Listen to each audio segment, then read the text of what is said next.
light on the blessing and dignity of work.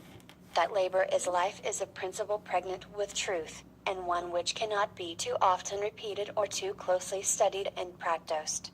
Labor is so often regarded as an irksome and even degrading means of obtaining ease and pleasure, and not as what it really is, a thing happy and noble in itself. The lesson contained in the maxim needs to be taken to heart and more thoroughly learned. Activity, both mental and physical, is the essence of life. The complete cessation of life is death, and death is immediately followed by corruption. Ease and death are closely related. The more there is of activity, the more abounding is life. The brain worker, the original thinker, the man of unceasing mental activity, is the longest-lived man in a community. The agricultural laborer, the gardener, the man of unceasing physical activity comes next with length in years. Pure-hearted, healthy-minded people love work, and are happy in their labors. They never complain of being overworked.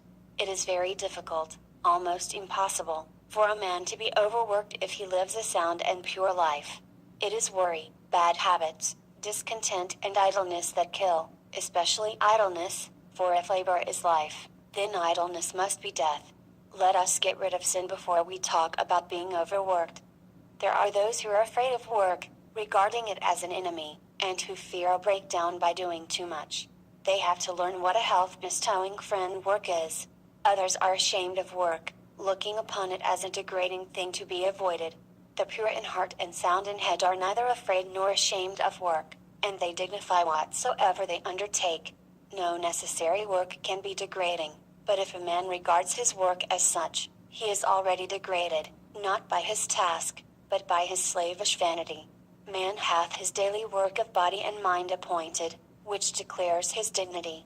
The idle man who is afraid of work, and the vain man who is ashamed of it, are both on the way to poverty, if they are not already there. The industrious man, who loves work, and the man of true dignity, who glorifies work, are both on their way to affluence, if they are not already there. The lazy man is sowing the seeds of poverty and crime. The vain man is sowing the seeds of humiliation and shame. The industrious man is sowing the seeds of affluence and virtue. The dignified worker is sowing the seeds of victory and honor.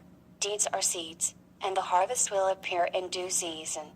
There is a common desire to acquire riches with as little effort as possible, which is a kind of theft. To try to obtain the fruits of labor without laboring is to take the fruits of another man's labor. To try to get money without giving its equivalent is to take that which belongs to another and not one's self. What is theft but this frame of mind carried to its logical extreme? Let us rejoice in our work. Let us rejoice that we have the strength and capacity for work, and let us increase that strength and capacity by unremitting labor. Whatever our work may be, it is noble, and will be perceived by the world as noble, if we perform it with a noble spirit. The virtuous do not despise any labor which falls on their lot. And he who works and faints not, who is faithful, patient, and uncompromising even in the time of poverty, he will surely at last eat of the sweet fruits of his labor. Yea, even while he labors and seems to fail, happiness will be his constant companion. For, blessed is the man that has found his work, let him ask no other blessedness.